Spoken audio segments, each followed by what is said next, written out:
Metabolism TV में आपका स्वागत है। आपके लिए मेटाबॉलिज्म और स्वास्थ्य सही जानकारी का स्रोत है। यूरिक एसिड का समाधान। मैं फ्रैंक सुआरेज हूं, मोटापे और मेटाबॉलिज्म का विशेषज्ञ, और मैं आज आपके साथ एक नई खोज साझा करना चाहता हूं। ये कुछ नया है जो मैंने अभी अभी खोजा है। ये सिद्धांतात्मक है और यह है जो तथ्यात्मक है। जो सिद्धांत है वह विचारों से आता है, जो तथ्यात्मक है वह तथ्यों के क्षेत्र से आता है। तो मैं आपके साथ कुछ साझा करना चाहता हूं जो एक तथ्य है। मैंने एक तरीका पाया। लोग ने यूरिक एसिड की एक समस्या, गाउट की एक समस्या, तो मैं इसे समझाने के लिए बोर्ड पे जा रहा हूं। देखो, वो कुछ हद तक सरल है। कभी कभी आपके सामने कुछ होता है और आप उसे नहीं देखते हैं। मैं हमेशा शोध कर रहा हूं, अपनी आंखें खोल रहा हूं, देख रहा हूं और थोड़ा और समझने की कोशिश कर रहा हूं। मुझे लगता चीज जो मुझे निश्चित रूप से पता है यह है कि मुझे पर्याप्त जानकारी नहीं है, मुझे सीखते रहना है। तो मैं हर दिन पढ़ाई कर रहा हूं, खोज कर रहा हूं, क्योंकि मैं इस बात से आश्वस्त हूं कि मुझे सब कुछ नहीं पता, लेकिन मैंने अभी कुछ ऐसा पाया है जो मेरे लिए काम किया और मैं इसे तुम्हारे साथ साझा करना चाहता हूं, तुम्हारे और तुम्हारे प्रियजनों के लिए। देखो, बहुत से लोग को समस्या है जिसे वे गाउट कहते हैं। बूंद, जो पहले के समय में कहा जाता था कि ये अमीर लोगों की बीमारी है, करोड़पतियों की बीमारी है ना। फ्यूडल युग में तो जिन लोगों को गाउट होता था, वे जिन्हें गाउट होता था, खैर को महल के मालिकों के लिए, उन लोगों के लिए जिन्होंने बहुत अच्छा खाया, क्योंकि वे बेचारे जो कम खाते थे उनके पास गाउट नहीं। तो वे कहते थे गाउट अमीरों की बीमारी है, लेकिन गाउट लगभग किसी को भी हो सकता है। और गाउट एक व्यक्ति को प्रभावित करता है जहां आप देखेंगे कि पैर की अंगुलियां, हाथ की अंगुलियां, कोहनी, वे सूजने लगते हैं। ये बहुत ज्यादा दर्दनाक होता है। यानी ये क्षेत्र वास्तव में सूज जाते हैं और ये बहुत दर्दनाक होता है। ये शरीर के टर्मिनल्स जैसे होते हैं, या कोहनी है ना, ये शरीर के टर्मिनल्स होते हैं जोड़ों के।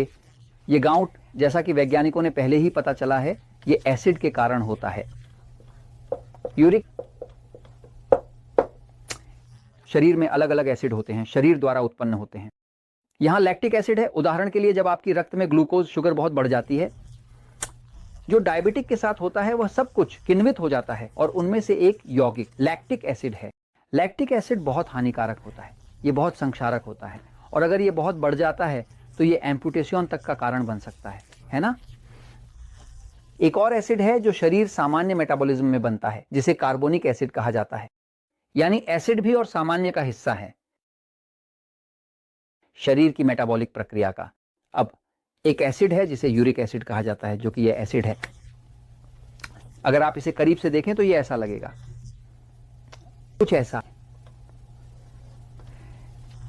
दिखता है, जैसे ये कांच की कुल्हाड़ी।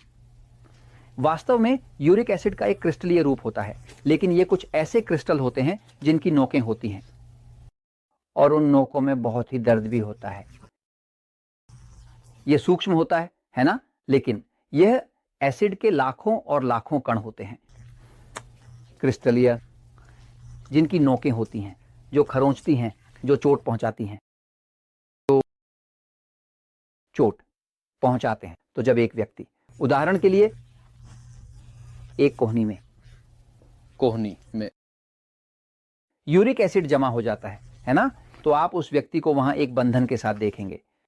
वह डॉक्टर के पास जाता है, डॉक्टर उसे यूरिक एसिड को तोड़ने के लिए एक दवा देने की कोशिश करता है, और आप उस व्यक्ति को एक बंधन के साथ चलते हुए देखते हैं। या आप एक व्यक्ति को देख सकते हैं जो चल नहीं सकता क्योंकि उसे गाउट है। जब किसी के पैर में, पैर की अंगूठी में या कहीं और गाउट होता है, तो वह व्यक्ति जैसे स्थिर हो जाता है, क्योंकि हिलना डुलना एक यातना है, और यह यातना इसीलिए है क्योंकि ये सभी क्रिस्टल मांस को तोड़ना शुरू कर देते हैं। समझ रहे हैं? ये सूक्ष्म होते हैं लेकिन बहुत सारे होते हैं, और ये त्वचा, नसों और अन्य चीजों पर दबाव डालते हैं, है ना। तो क्या हो रहा है? ये बहुत गंभीर स्थिति है, दर्दनाक है, जिसके लिए विज्ञान के पास वास्तव में कोई समाधान नहीं है। आपको एक एनाल्जेसिक दिया जाता है, जैसे कि एसिटामिनोफेन, एस्पिरिन, उदाहरण के लिए,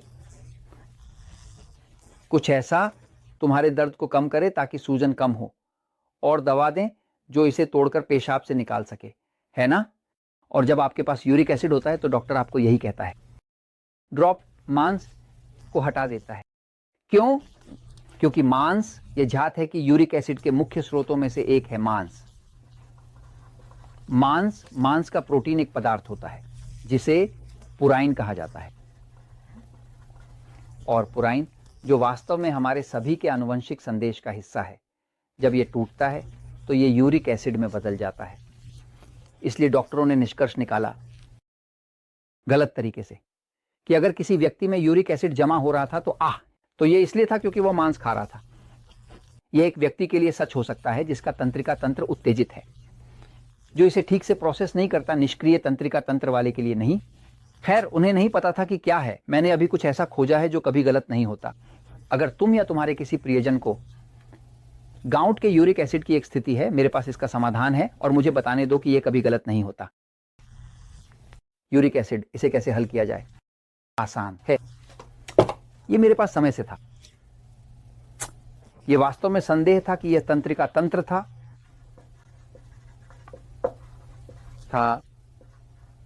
बहुत उत्तेजित। जब तंत्रिका तंत्र उत्तेजित होता है, बहुत अधिक परिवर्तित होता है, तो जो चीज होती है वह है यकृत। डिटॉक्सिफिकेशन रुक जाता है। ये सभी फिजियोलॉजी की किताबों में लिखा है। फिजियोलॉजी की किताबें, जहां एक डॉक्टर ये सीखता है कि शरीर कैसे काम करता है। फिजियोलॉजी शरीर के कार्य करने का अध्ययन है। वे बताते हैं कि जब तंत्रिका तंत्र अपने सिंपैथेटिक मोड में होता है, जिसे हम उत्तेजित कहते हैं, यह रुक जाता है, डिटॉक्सिफिकेशन रुक जाता है और साथ ही एसिड का प्रबंधन भी रुक जाता है। जिगर प्रबंधित करता है, प्रबंधित की जाने वाली एक चीज क्या होता है? जब किसी व्यक्ति का तंत्रिका तंत्र बहुत उत्तेजित होता है, वह ठीक से सो नहीं रहा होता है, पाचन नहीं कर रहा होता है, अन्य चीजें, विषहरण अवरुद्ध है, और अब यूरिक एसिड जमा हो तो आपको इसे प्राकृतिक पेशाब से बाहर नहीं निकालना चाहिए। अगर जिगर इसे प्रोसेस नहीं कर रहा है तो इसे पेशाब से बाहर निकालने का तरीका नहीं, इसलिए ये जमा हो जाता है, और जब ये जोड़ों में जमा होता है तो वहां गाउट आ जाता है। नहीं, अब मैंने क्या खोजा कि ये काम करता है। खैर, मैंने पाया अगर किसी व्यक्ति के पास यूरिक एसिड का एक अधिकता, जिसे गाउट कहते हैं, उसे सबसे पहले ये करना चाहिए। नंबर 1, तुम्हें डाइट करनी होगी। उत्तेजित के लिए 3x1 डाइट। ये एक डाइट है जहां आप सफेद मांस, मुर्गी, टर्की, मछली, बहुत सारे सब्जियां और सलाद का उपयोग करते हैं, लेकिन मुख्य रूप से आपको बहुत सारा पानी पीना होगा, उस पानी को बाहर निकालने में मदद करने।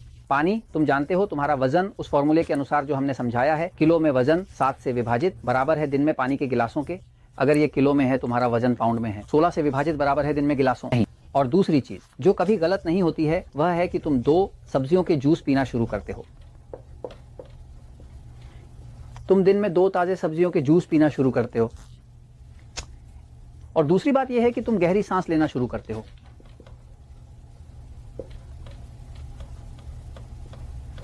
मैं आपको इसकी गारंटी देता हूं कि यदि आप ऐसा करेंगे, मैंने कई बार इसका प्रयास किया है। उत्साहित लोगों के लिए 3x1 आहार, पर्याप्त पानी, दिन में 2 सब्जियों का रस, गहरी सांस लेना, मैं गारंटी देता हूं कि 0।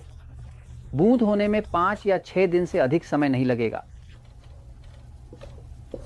क्यों 0 बूंदें? आप गठिया रोग से ग्रस्त हैं। यूरिक एसिड क्यों चला जाता है? क्योंकि जब तुम सही डाइट करने पर उत्तेजित के लिए तुम तंत्रिका तंत्र को उत्तेजित नहीं करते और जिगर खुल जाता है। जब तुम पानी पीते हो, तुम जिगर को खुलने में मदद करते हो। जब तुम सब्जियों का जूस पीते हो, तुम शरीर को क्षारीय बनाते हो और जिगर खुल जाता है क्योंकि सक्रियता बढ़ती है। और जब तुम गहरी सांस लेते हो, तुम शरीर को भी क्षारीय बनाते हो क्योंकि मूल रूप से तुम ऑक्सीजन डालते हो, जिगर को सक्रिय करते हो और निष्क्रिय प्रणाली को स्वचालित रूप से सक्रिय करते हो। वहां से यूरिक एसिड पेशाब में निकलता है और तुम्हारा गाउट चला जाता है। बूंद तो मैं तुम्हें ये बेचता हूं कीमत पर, ये मुफ्त है। ये हमेशा वास्तव में काम करता है। मैंने इसे कई मामलों में देखा है, गलत नहीं होता। अगर तुम्हें यूरिक एसिड गाउट है तो ये 4 चीजें करो और ये चला जाएगा। और अपने डॉक्टर से कहो, किसी और से चार्ज करो। और मैं तुम्हें ये बताता हूं क्योंकि सच हमेशा ही जीतता है